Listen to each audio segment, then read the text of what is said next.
Subject में बच्चा पास होकर ही रहता है।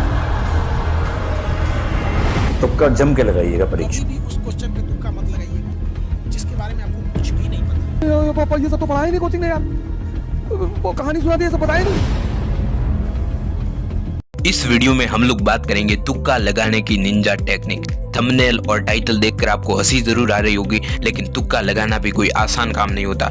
एक्यूरेसी होती है क्वेश्चंस पढ़ने की, आपकी स्पीड होती है, साइंटिफिक मेथड होता है, साइकोलॉजिकल अप्लाई होती है, तो सारा कुछ मैटर करता है। Let's start this video. First of all हम कुछ पॉइंट डिस्कस करने वाले हैं, उसके बाद में हम खुद आपको सॉल्व करके दिखाएंगे कि आपको पेपर कैसे सॉल्व करना है, जो क्वेश्चंस नहीं आ रहे हैं उसको अटेम्प्ट किस प्रकार से करना है। So let's start this video. First of all आपको डिफरेंट प्रकार के क्वेश्चंस देखने को मिलेंगे एग्जाम में। कंफ्यूजन वाले ऑप्शन देखने को मिलेंगे और आपने पहली बार देखे हुए भी ऑप्शन देखने को मिलेंगे, और कुछ क्वेश्चंस ऐसे होंगे जिसको आपने कभी देखा हुआ भी नहीं है। सो उसको किस प्रकार से करना है उसके बारे में बात करने वाले हैं। और किसी भी पेपर का पैटर्न होता है, उसमें आपके 30% क्वेश्चन बहुत ही हार्ड लेवल के होते हैं, उसको आपको पहले नहीं छेड़ना है। उसके बाद में आपको मॉडरेट लेवल के क्वेश्चंस होते हैं 30%, और इसमें से 40% आपको बहुत ही इजी लेवल के क्वेश्चंस देखने को मिलते हैं। सो ये तो आपसे हो जाएगा। जो हार्ड क्वेश्चंस होते हैं वो नहीं होंगे। सो उसमें आपको किस प्रकार से ये ट्रिक्स अप्लाई करनी है उस पर भी मैं बात करने वाला हूँ। सो फर्स्टली आपको पेपर को पूरा सॉल्व कर देना है, पेपर को पूरा सॉल्व कर देना है, एंड देन आपको ये ट्रिक्स अप्लाई करनी है। सो आपके किस प्रकार का प्रोसेस रहेगा क्वेश्चन सॉल्व करने का। सबसे पहले आपका स्टेप रहेगा इमेजिनेशन।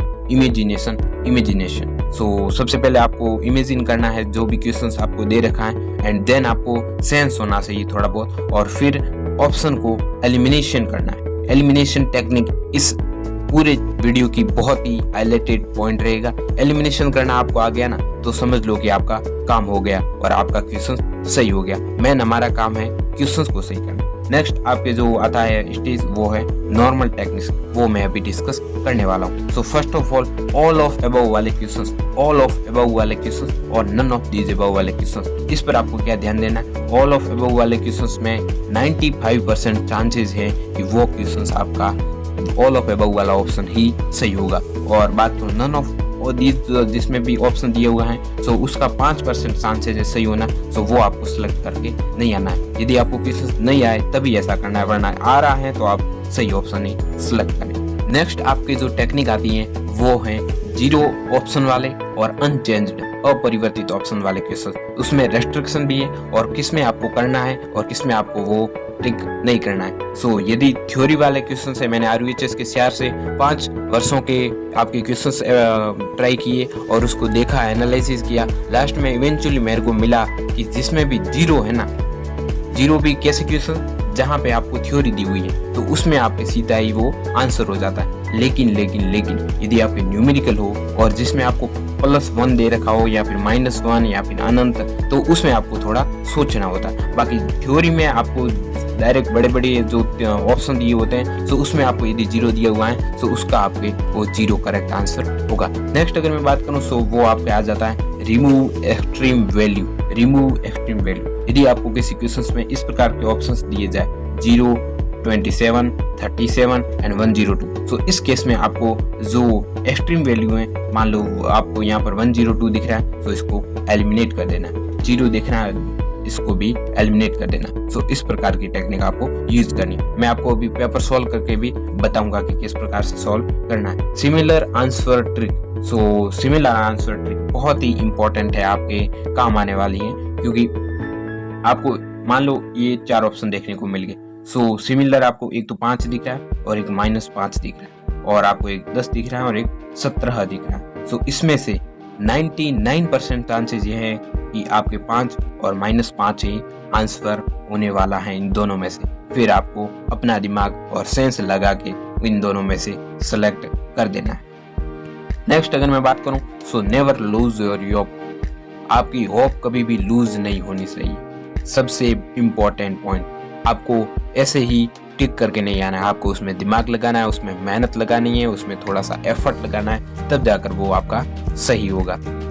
नेक्स्ट अगर मैं बात करूं B एंड C ऑप्शन, मैंने बहुत RUHS के पेपर एनालिसिस किए, उसके बाद ये निष्कर्ष निकला कि A ऑप्शन वाले क्वेश्चंस आपको बहुत ही कम देखने को मिलते हैं। बहुत ही कम इन द सेंस आपके मतलब 10 क्वेश्चंस में से 2 क्वेश्चंस ए ऑप्शन वाले होंगे और 100 नंबर का पेपर है तो उसमें से मेरे को लगभग 15 से 20 क्वेश्चन ही ए ऑप्शन वाले देखने को मिले हैं। सो बी एंड सी ऑप्शन वाले बहुत ही ज़्यादा क्वेश्चन देखने को मिले हैं। सो ए ऑप्शन वाले क्वेश्चन आपको बहुत कम मिलते हैं और बी एंड सी वाले मिलाकर आपको 60 से 70 आंसर हो जाते हैं। सो ये बहुत ही इंपॉर्टेंट पॉइंट है, जो क्वेश्चन आपको बहुत ही माथापच्ची करने के बाद नहीं आ रहा है उसमें आप आंख मीच के भगवान का नाम लेकर B and C option select करके आ जाओ। नेक्स्ट अगर मैं बात करूँ ऑप्शन सिमिलर और एक डिफरेंट, 3 ऑप्शन सिमिलर एंड एक ऑप्शन डिफरेंट, ये क्या है मैं आपको समझाता हूँ। मान लो आपके लगातार आपको ए देखने को मिल रहा है, सो पूरा चांसेस है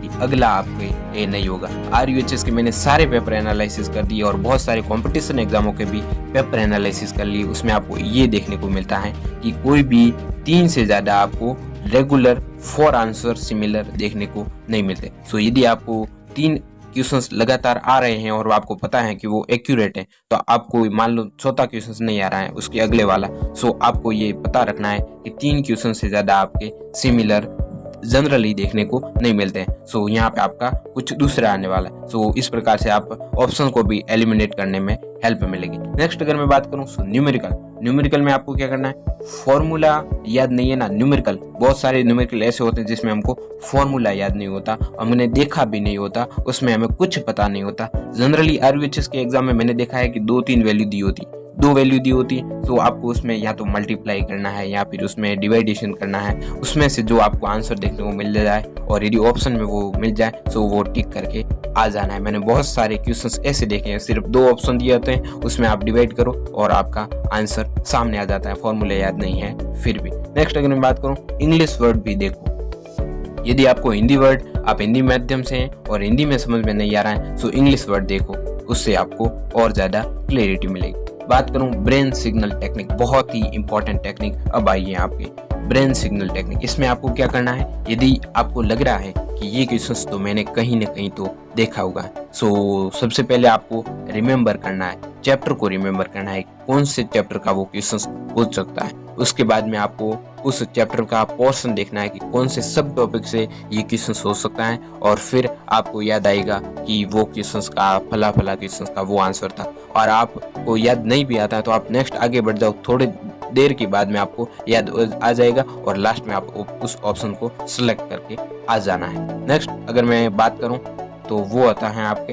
diagrammatically try to solve physics question. Physics के क्वेश्चंस के लिए स्पेशली मैं आपको एक सलाह देना चाहूंगा, जो भी क्वेश्चंस दिया हो, मान लो आपको कुछ भी क्वेश्चन दिया हो, मेरे को बोला जाए 2 लेंस दिए हुए हैं, सो आपको 2 लेंस के चित्र बना लेने हैं, पीछे वाला पेज खाली होता है उसमें आप लोग कर सकते हैं रफ कार्य। सो आपको ऐसा करना है ताकि आपको आंसर देखने में और आंसर सेलेक्ट करने में आसानी मिले। अब मैं आपको सीधा पेपर पर लेकर चलता हूँ कि किस प्रकार से आपको पेपर सॉल्व करना है इस सारी टेक्निक को यूज कर। टेलीग्राम चैनल को ज्वाइन कर दो, वहां मैंने शॉर्ट आंसर आपके 1 लाइनर डाल दिए, वो एक बार आपको पढ़ लेना है। बात करूं नैनो कणों का आकार घटाने पर इसके घटने वाला गुण क्या है, तो सबसे पहले मैंने आपको टेक्निक क्या बताई थी, इमेजिनेशन। तो सबसे पहले मैं इमेजिनेशन कर रहा हूँ। चलो ये नैनो कण है, मान लो इसका आकार घट रहा है। सबसे पहले ऑप्शन में दिया हुआ कठोरता, तो कठोरता आकार छोटा हो रहा है तो कठोरता तो बढ़ेगी। आपने देखा होगा छोटे कण को तोड़ना बहुत ज्यादा मुश्किल होता है, सो कठोरता तो बढ़ेगी, ये मैं अपने दिमाग से पता लगा पा रहा हूँ। बी ऑप्शन गलनाक मेल्टिंग पॉइंट। अब जितना छोटा कण होगा उसको गर्म करना उतना ही जल्दी होता है, फटाफट गर्म कर दिया और गर्म हो गई, और जितना बड़ा कण होगा वो गर्म लेट होगा, ये तो आपको पता ही नॉर्मल सा। तो यहाँ आप लोगों को ऐसे कॉमन सेंस लगाओगे तो तभी क्वेश्चन होगा, और ऐसा नहीं है कि आपके सारे क्वेश्चन सही हो जाएंगे, 70% चांसेस रहेंगे। आप सेंस लगाओगे ना तो वो ऑप्शन आपके सही होने की संभावना रहेगी।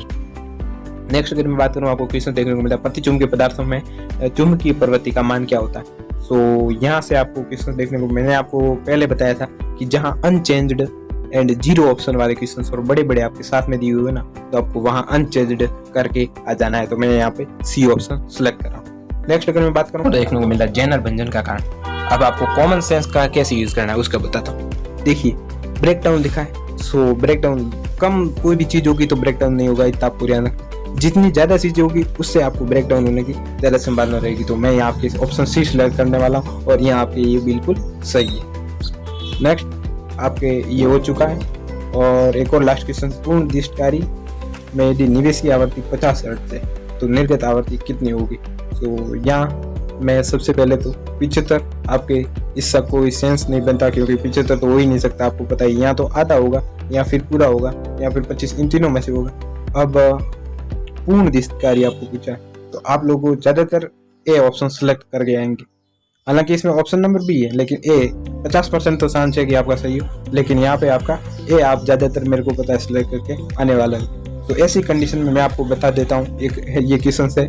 सो पूर्ण तरंग दिष्टकारी आपको कहीं भी दिखे ना, वहाँ आपको अगर अर्ध तरंग दिष्टकारी पूछे ना तो वहाँ तो मगर 50 हर्ट्ज दिया हो तो 50 हर्ट्ज ही करके आना, लेकिन पूर्ण तरंग दिष्टकारी पूछे तो वहाँ आपको डबल करके आना, वहाँ आपको डबल करके आना, इस बात का ध्यान रखना है। So thanks for watching. Please do the subscribe button, press the bell icon for the notifications. Thank you.